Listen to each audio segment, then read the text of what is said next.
And let me tell you right now, if you're not able to vet a media personality that you're listening to, you're going to have a hard time vetting a husband or a potential husband or wife. Hi, wives and future wives.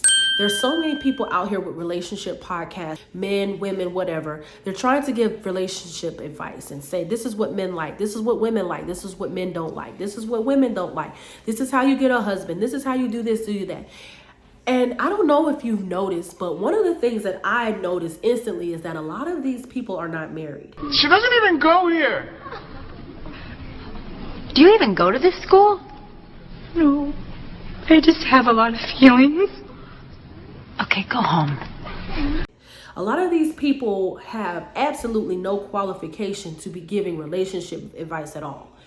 They're either not married, divorced, married multiple times, or it's just like they're single and they're just a serial dater. Or they're speaking from a place of bitterness because it's a lot of hurt. I just think we need to do a better job with listening to people that actually have a track record.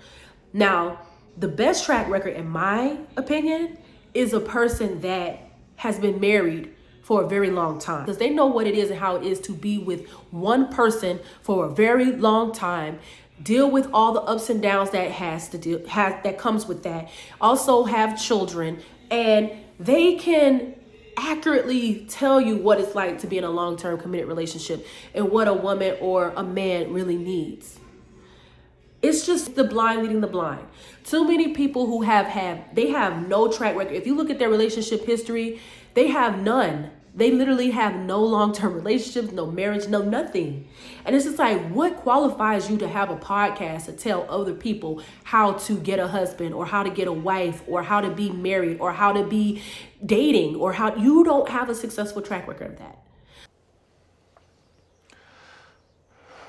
You don't know what you're talking about, do you? I firmly believe that God can use anyone and give anyone wisdom to communicate wisdom. So you don't have to be the most experienced in certain things to give your views or your opinions or your advice and it not be something that is wise. But I'm talking about people who are specifically coming under the guise of relationship experts, and they are just spewing all of this stuff and are not, where is your track record of a successful marriage? How can I listen to you if I don't see you married? If I don't see you, it's like the Bible said, I'm paraphrasing. If you don't have your own house in order, how are you going to handle God's church? The Bible also says, look at the speck in your own eye before you go looking at other people. What qualifies someone to give advice on marriage and dating and being a suitable spouse for someone if they have not done it themselves, if they don't have a track record of doing it themselves and doing it successfully? She's got a point. What qualifies them? I just want to know.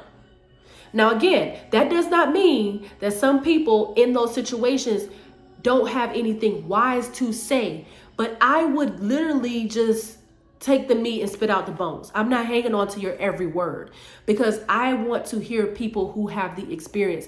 I want to hear people that know what they're talking about, who have been in it and are in it currently for the long run. And if they're not in it anymore, it's because they are a widow. That's, to me, the qualifications.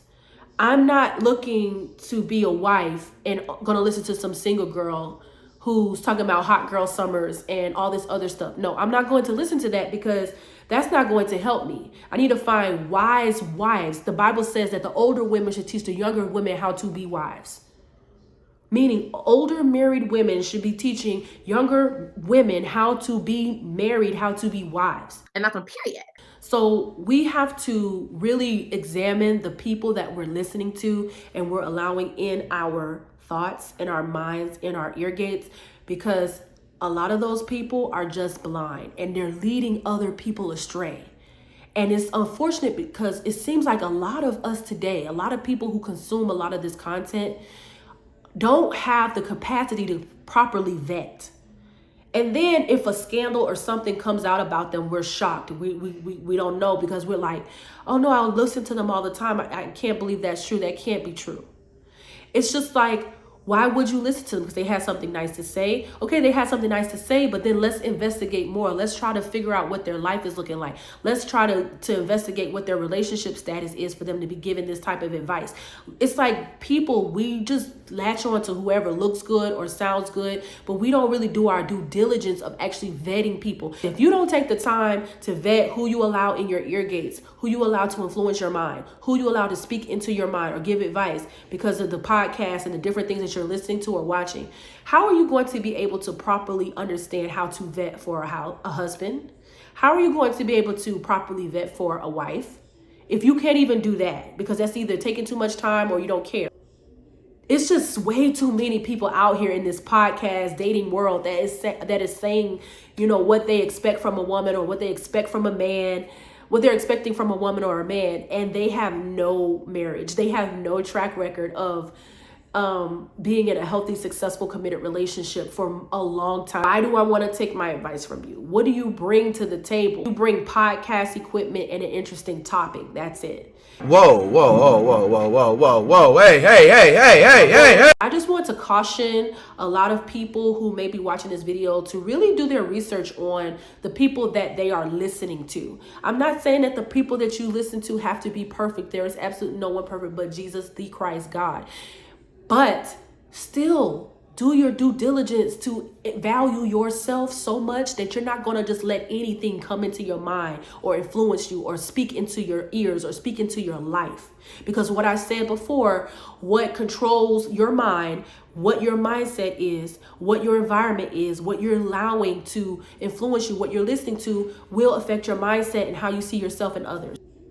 And also, if you are going to listen to some of these people, which I would say don't, but if you are going to listen to it, take the wisdom, the things that are wise, and take the meat, but spit out the bones.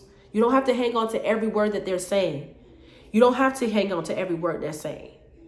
Hang on to the ones that you know are biblically sound. Hang on to the ones that actually make sense, that are backed by science or just real good wisdom, and then spit the rest out. You may not think it matters, but it matters what is influencing you and what you're listening to, because it will influence your mindset. If you enjoy what you heard or watched, please consider subscribing to my channel. More content updates coming very, very soon. God bless.